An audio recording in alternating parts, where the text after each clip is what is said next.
Hello नमस्कार, मी सुप्रिया नवीन एका ब्लॉगमध्ये आपलं मनापासून स्वागत करते। तुम्हाला आजचा दिवस सुखाचा, आनंदी आणि आरोग्यदायी जाओ। तुम्ही जी काही स्वप्न पाहिली असतील ती सगळी स्वप्न तुमची पूर्ण होत। त्याचबरोबर शुभ संध्याकाळ सर्वांना। संध्याकाळची वेळ आहे, संध्याकाळचे 4 वाजलेले आहेत आणि हा जो व्हिडिओ आहे ना ताईंनो, तो रविवारचा व्हिडिओ आहे। तर आमची शिळी यात्रा होती ना, तर सकाळी बघा मी रेसिपीचे व्हिडिओ तुमच्याबरोबर शेअर केलेले आहेत, ते सकाळचे आहेत। म्हणजे मागचा जो व्हिडिओ तुमच्याबरोबर शेअर केलेला आहे तो, आणि हे संध्याकाळचं रुटीन आहे। सकाळी देवपूजा केली आणि मग तुम्हाला त्या ब्लॉगमध्ये दाखवायचं राहूनच गेलं होतं, म्हणून म्हटलं चला या ब्लॉगमध्ये दाखवते। तर मी देवपूजा नॉनव्हेज करण्याआधी अंघोळ झाल्या मी देवपूजा एकदा केली ना की परत मी देवाकडे जात नाही। तर असो, आता मी तुम्हाला हा संपूर्ण पसारा दाखवते। जी पाहुणे मंडळी आहेत ना, जेवून गेलेली आहेत, आणि त्यानंतरचा हा जो काही पसारा आहे तोच मी तुम्हाला दाखवते। तर कट्ट्यावर बघत असाल तुम्ही भांडे वगैरे सगळे पडलेले आहेत तसेच। तर हे कालवणं ही केलेली तशीच पातेली आहेत। मंडळी जेवून गेल्यानंतरची जी ताटं वगैरे, तर पत्रावळ्या वगैरे होत्या पण वाढल्या नाहीत ताईंनो। हे मुलांनी कचरा गॅलरीमध्ये असाच टाकलेला आहे। एका कोपऱ्यामध्ये भरपूर असा पसारा पडलेला आहे। तर काही कार्यक्रम असेल ना आपल्याकडे तर एवढा पसारा घरभर होतोच बघा ताईंनो। त्याबरोबर कपडे जे आहेत ना, सकाळी वाळलेले धुतलेले वाळत घातले होते ना, तर ते सुद्धा बघा असेच एका कोपऱ्यामध्ये पडलेले आहेत। तर सिंक सुद्धा खराब झालेला आहे। टॉयलेट बाथरूम जी काही पाहुणे रावळे येतात ते आपले टॉयलेट बाथरूम वापरतात। खरं तर धूळ पण भरपूर, आमच्या एका बाजूला घर असल्यामुळे ना धूळ भरपूर उडते ना, तर धुळीचं पण भरपूर प्रमाण आहे। त्यामुळे टॉयलेट बाथरूम सिंक सगळं घाण झालेलं आहे। तर तेच आज मी तुमच्याबरोबर क्लिनिंगचा व्हिडिओ जो आहे तो शेअर करणार आहे। खरं तर या व्हिडिओमध्ये ना शेअर करण्यासारखं काहीच नाही, पण तुम्हाला क्लिनिंगचे व्हिडिओ आवडतात म्हणून मी तुमच्याबरोबर हा व्हिडिओ शेअर करत आहे। तर बघा, थोडक्यात मी दाखवणार आहे की मी साफसफाई कशी करते। आता एवढा सगळा पसारा बघितल्यानंतर तर कुणाला टेन्शन येणार नाही, कुणाला कंटाळा येणार नाही, तर येतोच ताईंनो, मला सुद्धा येतो। प्रत्येक लेडीजला ना पसारा घरामध्ये बघितला ना की टेन्शन येतं। असं वाटतं की आपलं घर स्वच्छ, सुंदर आणि क्लीन असावं। एवढा सगळा पसारा बघितल्यानंतर तर मी तर एका जागी बसूच शकत नाही ताईंनो। तर सुरुवात केलेली आहे कामांना, आणि आता 4 वाजलेले आहेत बरोबर। तर आता हे काम कुठपर्यंत किंवा किती वाजेपर्यंत आपलं आटपतं आहे तेच मी तुमच्याबरोबर आज शेअर करणार आहे। तर इकडे ना काय केलं, पातळ रस्सा केलेला होता ना मोठ्या पातेल्यामध्ये, तर तो दुपारी सगळ्यांची जेवणं झाल्यानंतर, म्हणजे बरेच पाहुणे मंडळी जेवून गेल्यानंतर मग थोडासा राहिलेला होता तो एका पातेल्यामध्ये काढून ठेवलेला आहे। आणि हे मोठं पातेलं आहे ना घासायला घेणार आहे। त्याआधी मी भरपूर भांडी बघा टोपल्यामध्ये तुम्हाला दिसत असतील तर ती घासून ठेवलेली होती। आता फक्त हा स्वयंपाक जो केलेला होता तर तीच मोठी पातेले जी आहेत ती घासायची राहिली होती, स्वयंपाकाची भांडी। एकदा का ही भांडी घासली ना मग काही टेन्शन नाही। तर कसं होतं ना, खूप सारी मंडळी जर जेवायला असतील, म्हणजे अगदी 50च्या प्रमाणामध्ये, 25, 30, 50च्या प्रमाणामध्ये जर माणसं जेवायला असतील तर पत्रावळ्या वगैरे वाढल्या जातात। नाही तर मग काय होतं ना, रस्सा जो आहे तो द्रोण उचलून पिता येत नाही माणसांना। त्यामुळं माणसांना पत्रावळीमध्ये, आमच्याकडच्या माणसांना जेवायला आवडतच नाही। तर त्याच्यामुळं ना म्हटलं मग अगदीच जास्त नाहीत येणार, एक 10-12 तर माणसं होती, तर 15 असतील आमचे सगळे घरातले धरून, एक 15-16 माणसं होती। तर तेवढ्यासाठी कशाला पत्रावळ्या काढायच्या, म्हणून मग मी घरातली जी भांडी आहेत त्यातच मी जेवायला वाढलेलं होतं, म्हणून भरपूर भांडी निघालेली होती। आता ना पातेलं रस्सा वगैरे काढून घेतलेला आहे। एका पातेल्यामध्ये सुक्कं मटण वगैरे सगळं एका दुसऱ्या भांड्यामध्ये काढून घेतलेलं आहे, आणि ती भांडी एका बाजूला गोळा करून ठेवून दिलेली आहेत। आता ही मी सुरुवातीला तुम्हाला जो काही पसारा दाखवलेला आहे तर ही धुतलेली कपडे आहेत ना, मला एवढा राग येतो ना, ही चुरगळलेली जर असतील किंवा अशी असतील तर दोरीवरनं काढली ना कपडे की लगेचच घड्या घालून व्यवस्थित कपाटामध्ये ठेवले की ते व्यवस्थित राहतात। नाही तर मग इकडं तिकडं असं टाकलं ना की मग सगळे कपडे जे आहेत ते चुरगळून जातात। तर काय होतं ना, मी आता सवय लावलेली आहे मला स्वतःला, कपडे काढले की लगेचच घडी घालून ठेवायची। तर आता सध्या ना मला सकाळी काम भरपूर होतं आणि स्वयंपाक आटपणं जास्त गरजेचं होतं, कारण मग पाहुणे मंडळी जेवायला आले आणि आपला स्वयंपाकच झाला नाही तर मग काय उपयोग। मग म्हणून आधी स्वयंपाक जो आहे सगळा नॉनव्हेजचा, तर तो मी आधीच्या व्हिडिओमध्ये शेअर केलेला आहे, तो सगळा आटपून घेतला। कपड्यांच्या पटापट घड्या घातल्या, थोडंसं फास्ट मोशनमध्ये मी तुम्हाला व्हिडिओ दाखवलेला आहे, शेअर केलेला आहे। तर हा गॅलरीतला कचरा कशाचा आहे, तर यात्रा जत्रा असेल ना की आईस्क्रीम, खाऊ, चिप्स भरपूर म्हणजे पाहुणे मंडळी येताना घेऊन येतात, तर मुलं काय करतात, खातात पितात आणि तसंच गॅलरीमध्ये टाकून देतात. त्याच्यामुळं मग हा कचरा जो आहे तर तो सगळा भरून घेतला, मस्तपैकी स्वच्छ गॅलरी पुसून घेतलेली आहे. ही गॅलरी स्वच्छ पुसून घेतली ना की मग इथं ना बेडशीट टाकून आपल्याला जी घासलेली भांडी आहेत ना ती व्यवस्थित पालती घालता येतील, म्हणून मग मी आधी स्वच्छ गॅलरी पुसून घेतली आणि मग त्यानंतर म्हटलं चला घरातलं सगळं आवरून घेऊया. आता इकडे मी एक लिक्विड जे आहे ना ते पसरवून ठेवलं होतं आणि आधी सिंक ना स्वच्छ धुवून घेते. आता सिंक का घेतली आहे धुवायला, तर सिंक धुताना ना सगळं सिंक धुतलेलं पाणी जे आहे ते खाली गळून पडतं, तर मग म्हटलं सिंक आधी स्वच्छ धुवून घेऊया आणि मग त्यानंतर लादी पुसून घेऊया, म्हणजे खाली जे पाणी पडलेलं आहे ते सुद्धा पुसून होईल. म्हणून सिंक मी आधी स्वच्छ करायला घेतलेला आहे. त्यानंतर मग मी लगेचच टॉयलेट जे आहे ते स्वच्छ करायला घेणार आहे.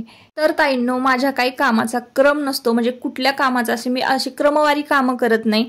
मला जसं वाटेल की हे काम केल्यानंतर हे काम करावं, म्हणजे आता सिंक धुतल्यानंतर खाली पाणी पडणार आहे तर पाणी ओलं होतं खालची जागा, तर मग नंतर लादी पुसून घ्यावी. तर कुठलं काम केल्यानं म्हणजे कुठलं काम आधी करायचं कुठलं काम नंतर करायचं हे त्या कामावर डिपेंड असतं. तर अशा पद्धतीनं कधी कधी तुम्ही तुमच्या सोयीनं सुद्धा काम करू शकता.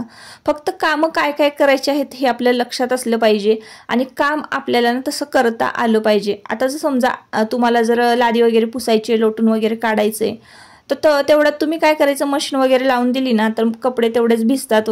किंवा इतर काही काम करायचं असेल, भात वगैरे करायचं असेल तर भात वगैरे शिजायला घालायचं आणि इकडं आपलं झाडलोटचं काम करून घ्यायचं, म्हणजे तेही काम होतं आणि हेही काम होतं. अशा पद्धतीनं मी काम करते. म्हणजे एक तुम्हाला थोडंसं उदाहरण दिलं, तर अशा पद्धतीनं मी कामं करून घेत असते, म्हणजे वेळही वाचतो आणि कामही पटपट होतात. तर आता मी टॉयलेटमध्ये ना थोडंसं पावडरचं पाणी करून पसरवून दिलेलं आहे आणि आधी हॉल संपूर्ण जो आहे तो पुसून घेतलेला आहे छान भिजवून. अगदी शॉर्टकटमध्ये व्हिडिओ ताईंनो तुमच्याबरोबर शेअर केलेला आहे. आता टॉयलेट क्लीन झालं, सिंकसुद्धा क्लीन झालं, गॅलरी वगैरे स्वच्छ झालेल्या आहेत, संपूर्ण घर एकंदरीत स्वच्छ झालेलं आहे. आणि आता जेवायला संध्याकाळची म्हणजे आता रात्र झालेली आहे, 8 वाजलेले असतील रात्रीचे आणि पाहुणे मंडळी जेवायला आलेले आहेत. तर सकाळी सुद्धा काही माणसं येतात आणि काही माणसं संध्याकाळी येतात, तर त्यांना ताटं केलेली होती. ताटं करून पटपट त्यांना जेवायला वाढलं. जेवल्यानंतर थोडंसं बसल्या, गप्पा मारल्यात, म्हणजे यांचे मित्र आले होते, तुमच्या दादांचे मित्र. तर आणि त्यानंतर ते घरी गेल्यानंतर मग माझं पुन्हा जे किचन कट्ट्यावरचं काम होतं ते मी पूर्ण केलं. तर बऱ्यापैकी स्वयंपाक सगळा संपलेला होता, काही सुद्धा शिल्लक राहिलेलं नव्हतं ताईंनो. फक्त थोडासा आळणी रस्सा आहे ना तो शिल्लक राहिलेला होता आणि जो तिखट रस्सा आहे तर तो राहिलेला होता ना, तर मी इकडे आमच्या शेजारी एक ताई राहतात ना तर त्यांना दिलेला होता तो रस्सा. म्हणजे 3 किलोच्या प्रमाणामध्ये ना तुमच्याकडं बघा एक 10-12 माणसं आरामात जेवून उठतात इतकं मी म्हणजे स्वयंपाक आजचा केलेला होता. भाकरी पण भरपूर झालेल्या होत्या आणि भातही 1 किलोच्या प्रमाणामध्ये मी केलेला होता.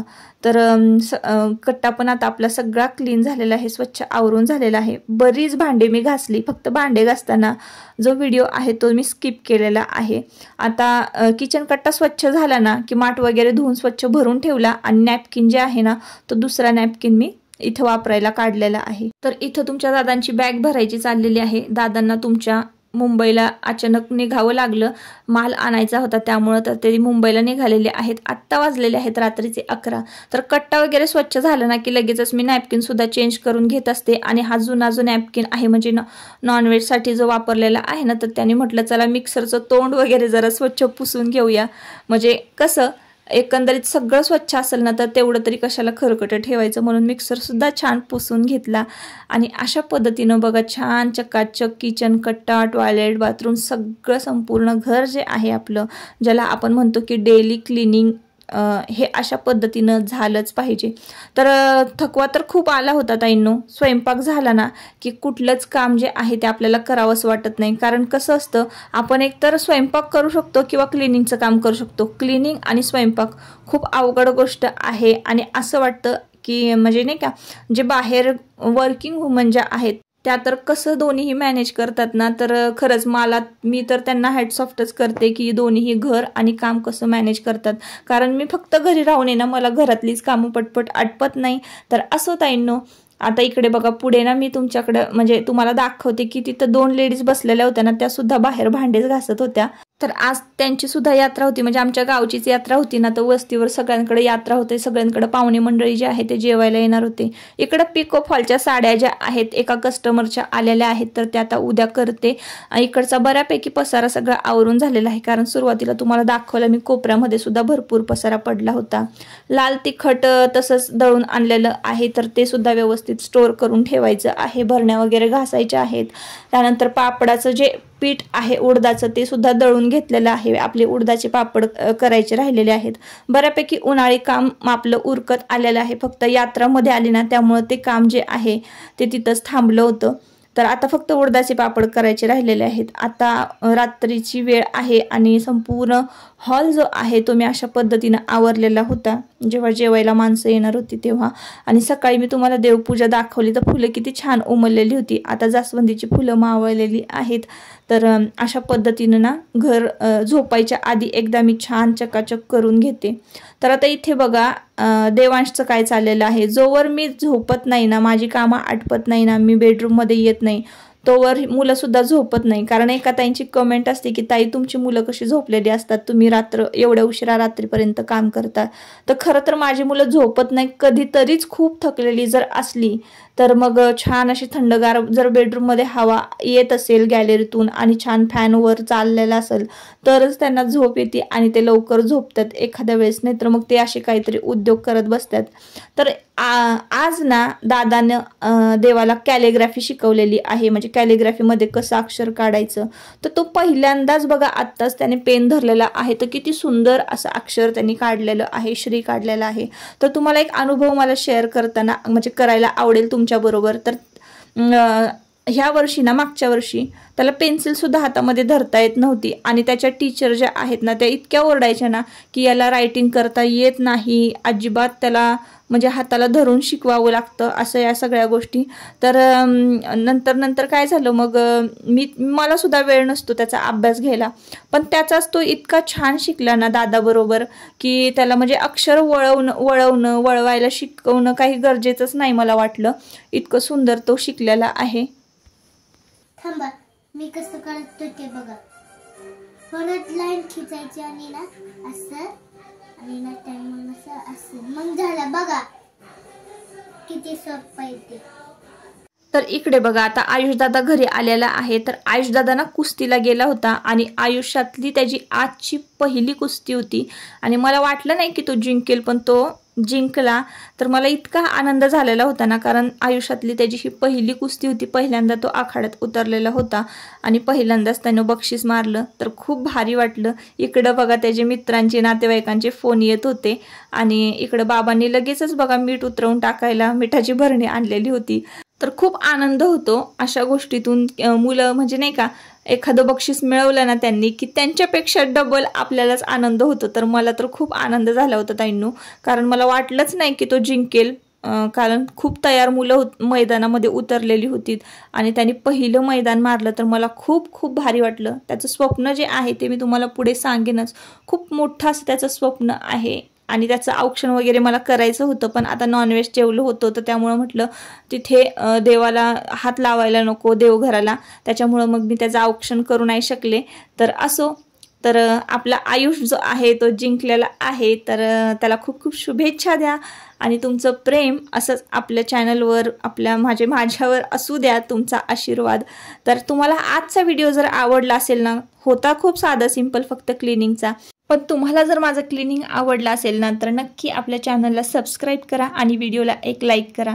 तर मी तुमच्याबरोबर फोटो फ्रेम शेअर करते. तर ती पेंटिंग आहे आणि हे गणपती घाटाचं वाईचं जे गणपती मंदिर आहे महागणपतीचं, त्याचं चित्रीकरण केलेलं आहे. त्याची फ्रेम इथं अडकवलेली आहे. तर एका मित्राने यांच्या ती गिफ्ट केली होती वास्तुशांतीला.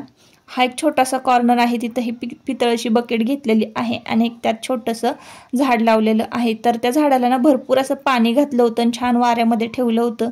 घरामध्ये जी झाडं लावलेली आहेत ना त्यांची खूप काळजी घ्यावी लागते. मी तर बाथरूममध्ये नेऊन त्यांना डायरेक्ट शॉवर करते आणि आंघोळच घालते बघा ह्या झाडांना.